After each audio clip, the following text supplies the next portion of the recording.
안녕하십니까, 정관영입니다. 오늘 7월 21일 정관영의 스팟뉴스는 문재인 대통령의 복심이라고 불리는 이른바 민주당의 문심, 김경수 경남도지사가 대법원 상고심에서 드루킹 댓글 사건과 관련해서 징역 2년이 최종 선고 확정되었죠. 그래서 관련해서 그 소식과 논평을 전해드리려고 하는데요.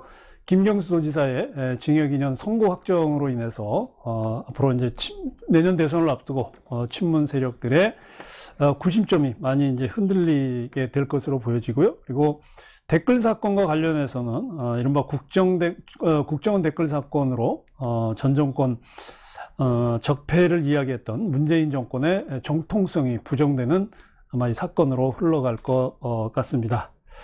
자, 이번 사건의 이제 핵심을 보게 되면, 오늘 이제, 컴퓨터 등, 장애, 업무 방해 혐의로 인해서 이제 기소가 되었었죠. 2년 전엔, 이제 2019년, 4월에 이제 기소가 돼서 2년이 넘게, 이제 재판을 끌어왔는데요. 어쨌든 오늘, 대법원의 최종 선고로 인해서 이제 김경수 지사는 이제 도지사직을 이제 상실하게 되고, 앞으로 5년 동안 이제 피선거권을 박탈당하게 되었습니다. 2018년이죠. 2018년에 이 드루킹 댓글 사건과 관련해서, 그 특검이 이제 구성이 되고, 5월이죠. 그게 6월에 이제 특검이 공식적으로 이제 수사를 하고 나서 이제 김경수 지사 등 해서 이 드루킹 댓글 사건과 관련된 약 12명의 인원을 이제 기소를 했죠.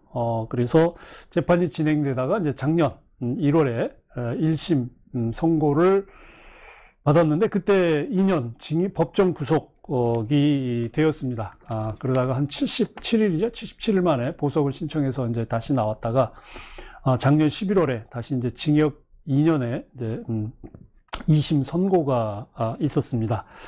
그래서 2년여가 넘는 이제 사건이 넘어왔는데 이번 이제 김경수 지사가 이제 최종 징역형을 이제 받게 되는 이 드루킹 댓글 사건의 핵심은 이 킹크랩 시연회였죠. 그러니까 소위 이제 매크로 댓글 그 기능을 개발을 해서 이 매크로 댓글 조작 프로그램을 김경수 지사가 실제로 참여해서 보았느냐, 보지 않았느냐라고 하는 이제 문제였는데, 이제 드루킹 일당들은, 그 매크로, 그 댓글 조작 프로그램을, 2016년에 봄에 이제 개발을 해서 그해 2016년 11월에 이제 김 지사가 이제 경제적 공진화 모임이라고 하는 이제 그 드루킹이 이제 이끌던 모임에 와서, 산채죠. 그 사무실에 와서 직접, 보고, 방문하고 그 자리에서 시연회를 통해서 이 매크로 댓글 조작하는 과정을 지켜봤다라고 이제 주장을 했죠. 근데 이제 김경수 지사 입장에서는 자기는 이제 시연회 그러니까 그 산채를 간 적이 있지만은 드루킹 일당이 그 댓글 조작을 했던 그 매크로 프로그램인 이제 킹크랩 시연회는 참석하지 않았다라고 이제 계속 주장을 했죠. 그래서 뭐 식사를 하고 뭐 그리고 그 드루킹이 모여있던 그 자리에 회원들로부터 이제 뭐 브리핑 정도는 들었는데 그 브리핑을 듣느라고 시연회는 못 봤다라고 이제 이야기를 했죠. 그런데 이제 2심에서, 그 부분이 이제 인정이 되지 않은 거죠.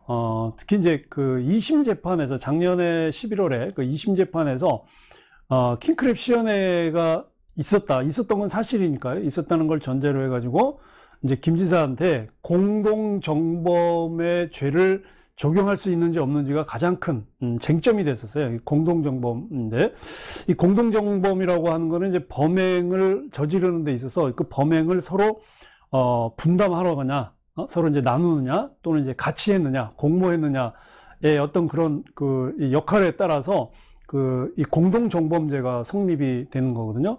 그래서, 2심 같은 경우에는 이제 공범에 대한 근거로, 김 지사가, 드루킹 일당으로 받은 문건, 이 문건을 증거로 본 거예요. 그 문건이 뭐였냐면, 그 온라인 정보 보고라는 문건이었습니다. 일종의 이제 극비 문건이었는데, 이 온라인 정보 문건에 이 드루킹이 이제 그동안 이제 문재인이나 민주당과 관련해서 이 지지 댓글을 해왔던 기록들이 그 온라인 정보 보고 문서에 다 잡혀 있던 거예요. 그러니까 이제 이 극비 문서를 김경수가 봤다는 거죠.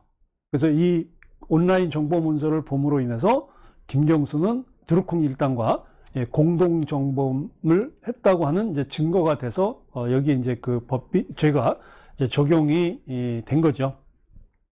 근데 이 사건을 보면 그 킹크랩 관련해 가지고 이제 댓글 사건 보면 처음에는 이 사건이 검찰에서는 무혐의 처분을 받았었어요. 그러니까 2018년에 이제 이게 이제 사건이 표면화되기 전인데, 그 전해 이제 2017년 3월에 그 박근혜 전 대통령 탄핵 사태가 날 무렵쯤 해가지고 경기도 파주에 그 불법으로 운영되고 있는 선거사무소가 있다고 하는 그 어떤 그 첩보가 이제 경찰에 이제 그 접수가 됐거든요. 그리고 이제 그래서 그게 이제 선관위로 넘어가면서 대통령 선거 준비일 때니까, 그래서 이 출판사, 드루킹이 운영하던 출판사 사무실을 갔는데, 실제로 그 사무실에서 보니까 댓글 제작한 것이 드러났죠. 그런데 선관위는 이제 이 댓글 조작 사건을 이제 경찰에 다시 이제 수사 의뢰를 하면서 나온 이제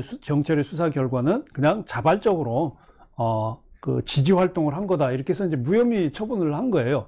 이제 그러다가 이제 문제가 됐던 것이 2018년 넘어왔죠. 그해 이제 1월에 평창 올림픽이 이제 열렸는데, 그 평창 올림픽과 관련해가지고, 평창 동계 올림픽과 관련해가지고, 이제 여자 아이스하키 팀이 이제 남북 단일팀 구성 관련해서 이제 기사 댓글에 문재인을 비방하는 매크로 댓글이 이제 달렸다라는 이야기가 처음 나온 것이 이 김어준의 블랙하우스라고 하는, 당시 이제 SBS에서 진행하던 이제 김어준 프로그램이었어요. 그 이제 방송 프로그램에서 김어준의 블랙하우스에서 이 문재인 정부를 비방하는 보수단체 매크로 조작이 이루어지고 있다라고 하는 이 첫 그 의혹을 제기를 한 거예요. 그러니까 이 의혹을 받고, 당시에 이제 민주당의 당대표였던 이제 추미애가 그 당 차원에서 이 댓글 조작 의혹을 문제 삼아야 된다라고 하는 이제 결론을 내리면서 경찰에 고발을 했어요. 그게 이제 추미애였거든요. 그래서 여권에서는, 그러니까 민주당하고 여권에서는 이제 청와대 포함해서 이제 이 보수 진영에서 이 댓글 조작을 한 거다라고 하는 그 소행을 의심했는데, 막상 경찰이 수사를 해보니까 이 댓글을 조작한 사람들이 이 보수 진영 사람들이 아니고 이 드루킹과 이게 민주당 당원이었던 거예요. 거기에 이제 문재인 대통령의 이제 문심이라고 불리는 그 김경수 지사가 여기에 이제 관련돼 있었고, 대선 국면과 관련해서 이 드루킹하고 수차례 만난 사실도 확인이 된 거예요. 그러니까 이제 이 드루킹은 초기에는 이제 문재인의 이제 지지자였던 거죠. 그래서 이제 대선에서 문재인이 승리를 하고 난 바로 직후, 그러니까 2017년 5월에 김경수를 만나게 되죠. 그래서 드루킹이 이제 김경수 지사한테 이제 오사카 총영사직하고 그다음에 이제 청와대 행정관직을 우리한테 달라, 인사청탁을 한 거예요. 그런데 이제 김경수가 실제로 이제 청와대 인사수석실에다가 의뢰를 했죠. 이런 경우가 계속 있게 됐는데 자리를 하나 내줄 수 있냐 그랬더니, 이제 청와대 인사수석실에서 받아들여지지가 않은 거예요. 이제 그랬더니 이제 이 김동원 드루킹이 이제 돌변해가지고 정부를 공격하는 댓글을 이제 달기 시작을 한 거죠. 이게 이제 사건의 시작입니다. 그러니까 결국 지금 보면 그러니까 추미애가 경찰에 고발하기 이전에 김어준이 이 블랙하우스 방송에서 이게 보수단체 소행이라고 하는 음모론을 소위 꺼내면서 문제가 되기 시작했고, 그걸 추미애가 받아서 경찰에 고소함으로 인해서 결국 자승자박이 된 거죠. 결과적으로 보면. 그래서 이번 결과로 인해서 굉장히 이제 그 문재인 정권에 타격이 이제 갈 것 같은데요. 특히 이제 문재인 정권의 이중성이 이제 계속 드러날 것으로 보여집니다. 특히 이제 문재인 정권은 대통령으로 당선되고 나서 그 이전 정권, 이명박 정권부터 시작해서 박근혜 정권까지 특히 이제 이명박 정부에서 있었던 뭐 국정원 댓글 사건이라든지 이후에 이제 박근혜 정권 들어와서 이어졌던 이제 이 국정원 댓글 사건에 대한 수사까지, 그리고 이제 2016년, 17년 그 국정농단이 이제 드러나는 것까지 해가지고 전 정권의 권력 적폐를 다 청산해야 된다고 이야기했던 사람이 문재인 대통령이에요. 그죠? 근데 그런 이야기, 그 전 정권의 적폐 중에 하나였던 댓글 사건의 문제를 지적했던 그 시기에 김경수와, 그것도 문재인의 복심이라고 하는, 문재인의 문심이라고 하는 김경수가 이 댓글 조작을 했던 이 드루킹 일당들과 댓글 조작을 했다고 하는 거죠. 그래서 굉장히 큰 문재인 정권까지, 그러니까 김경수 지사의 개인의 차원에서 끝나는 게 아니라 이거는 문재인 정권의 도덕성과 그 어떤 정통성이라고 하는 이중성의 문제까지 이제 갈 것 같습니다. 그리고 이제 마지막으로 이제 내년 대선 판도에도 큰 영향이 볼 것 같은데, 이게 지금 단순히 이 김경수 경남도지사의 그 처벌로 끝나는 건 아니거든요. 특히 이제 김경수 도지사가 지금 있는 이 경남 지역에서, 그 경남 지역뿐만 아니라 이제 부산, 또 울산, 그래서 이제 부산이나 울산, 경남 지역의 민심이 아마 최악으로 가지 않을까. 지금 뭐 사실 최악이죠. 지난 4월 7일 재보선, 그러니까 서울, 부산 광역자치단체 시장 재보궐 선거에서 나타났듯이 이제 부산시장도 갈렸어요. 특히 이제 민주당 같은 경우 부산시장도 지금 중간에 바뀌었잖아요. 그 재보궐 선거로 인해서 거기다 지금 그 울산시장 그 송초로도 지금 재판을 받고 있는데, 거기다 지금 경남도지사까지 지금 그 징역 이제 수감이 됨으로 인해서 이제 공석인 상태에서 이 부산과 경남과 울산이 이제 내년 대선을 치르게 된 거예요. 어쨌든 뭐 이 지역에 누가 민주당의 후보가 되든 간에 이쪽 부산이나 울산이나 경남 지역에서의 지역 민심은 계속 반민주당과 문재인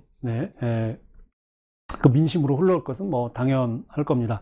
그리고 이제 내년 대선을 앞두고 더불어민주당의 이제 대선 경선 과정에서도 이제 지금 친문 주류 세력들이 이제 힘을 많이 이제 잃을 것으로 보여집니다. 그러니까 친문 주류의 변수가 그렇게 이제 크지 않을 것이다. 왜냐하면 이제 김경수가 친문 세력의 그 중심 역할을 했고 구심점 역할을 해왔는데, 그가 이제 수감이 됨으로 인해서 이제 친문 세력의 구심점이 없어지는 거죠. 어쨌든 오늘 대법원 선고 전까지 지금 이 김경수 지사를 향한 어떤 이 민주당 대선 예비 주자들의 그 구애가 엄청났잖아요. 그 마음 좀 잡으려고 했는데, 어쨌든 이제 당내 주류 세력인 이제 이 친문 세력의 마음을 얻으려고 이제 그렇게 노력을 했는데, 이제 김경수가 이제 수감됨으로 인해서 이제 친문 구심점이 약화되고 결국 이제 친문 그룹도 그렇게 큰 힘을 쓰지 못하게 될 것이다.